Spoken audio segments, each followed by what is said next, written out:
So I'm beginning a study in the book of Mark, or the Gospel of Mark. And I realized I don't really know anything about Mark. We know who Matthew, Luke, and John are, but we don't know, or I didn't know, who Mark was. So I decided to deep dive into who he was a little bit, and what I found was pretty interesting. So you are watching Jenny's Biblical Messages, and Mark was also known as John Mark, and he was born in 12 AD, and he died in 68 AD at 56 years old. And Mark's gospel, unlike the other gospels that begin with the birth of Jesus, Mark's gospel begins with John the Baptist leading the way for Jesus. So it's a shorter gospel. It's the shortest of the four. And I just found that really interesting. So who is he? Mark was actually a disciple of Peter. And that is where he learned the stories of Jesus, from following and being a disciple of Peter. Later, he traveled with Paul and Barnabas across Asia Minor on their first missionary trip. But Mark got scared and he left. Have you ever gone somewhere? He was a little bit younger, I think, in this time, because they called him young, and I don't know if that meant he was young in years or if he was just young in his belief, but he certainly died of a young age at 56. So my thought is that he was actually young. So because he left and went home, this kind of put a bad taste in Paul's mouth, right? He was like, oh, he can't hang with us. He can't do the things that we do. So later, some years later after that, Barnabas actually is known to have mentored Mark. He really liked him. He saw something special in him, and he went and he mentored him. And later it does say that Paul wrote from prison and asked that Mark be sent to him, since he was helpful to him in his ministry. So we know that Paul was actually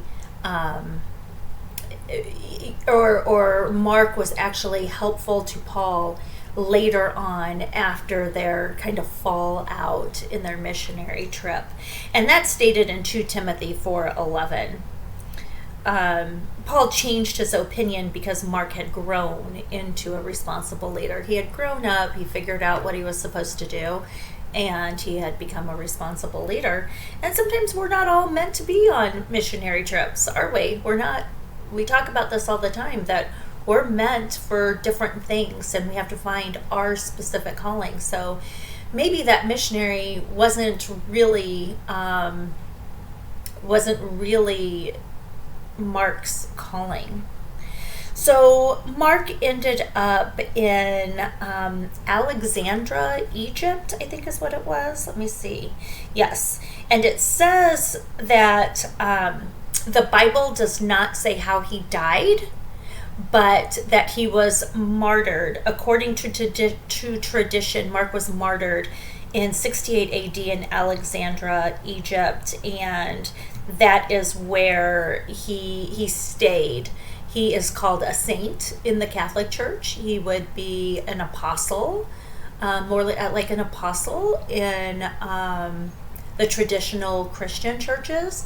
So he definitely was somebody that was admired and known and trustworthy to have his gospel be put in the Bible. So I just thought that was really interesting. But here is the most interesting thing, I think. A few weeks ago, maybe a couple months at this point, I did a series on the Great I Am. And in the first day of that series, it talked about how Judas, let me get this right. Judas betrayed Jesus, right? And he came up and he gave him a kiss on the cheek. And there was something like 3,000 soldiers or something there. And one of the men, one of the people in charge there said, "Are you Jesus of Nazareth?" And Jesus says something to the point of, "If you say, 'I am.'" And when he said, "I am," all of the soldiers fell down. They all fainted and fell down. That was the power of the Holy Spirit. They all fell down. So also at that time, what had happened was there was a big earthquake.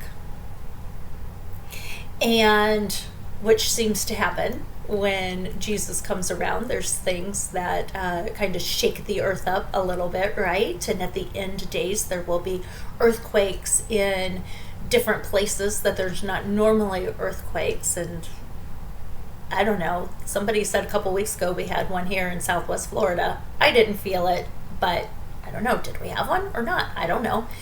It's just interesting, but I'm getting off topic. So when that earthquake happened and it shook the earth so hard, there was a boy, a young man who was only in a loincloth. And that's what they buried people in at those times. They buried them in loincloths.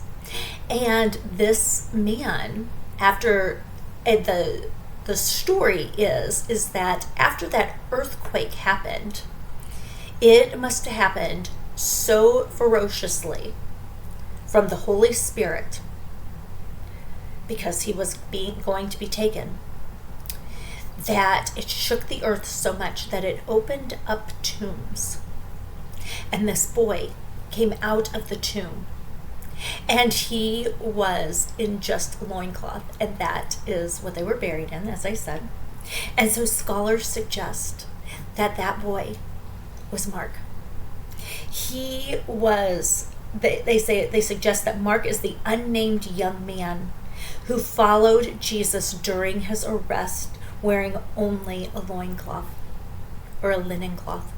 So what happened is that the earth shook, the tomb opened, this boy, this young man comes out, and he is just kind of, I don't know, I imagine peeking around trees or something, kind of trying to hide, but wants to see what's going on. So he was around during the arrest, and the soldiers tried to capture him, and he got away. Actually, it says that they grabbed his cloth, and he ran away naked, and that scholars say was Mark. And I just learned that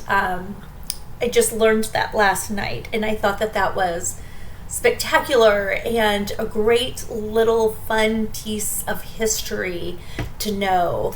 So if you are interested in learning more about Mark, what I am going to do is I'm going to read about 4 chapters a night, and then I'm going to come on and just say something in that, whatever the Holy Spirit guides me to, and just kind of talk about that story a little bit more, talk about the Gospel of Mark a little bit more, so we can get to know him, who he was, and how his gospel differs a little bit from Matthew. I don't know, maybe 6 months ago or so, I did a series on Matthew, and I just got through reading. I just was like, I'm going to read all of my Gospels and Acts in order, because I had never just read them all in order. So that's what I was going to do. And as I came up to learning more about Mark, or coming up to Mark, I wanted to learn more about him, and I was fascinated. So I hope that you will be fascinated too, and that you'll stick with me the next week or so as we dive into the Gospel of Mark. Have a blessed day.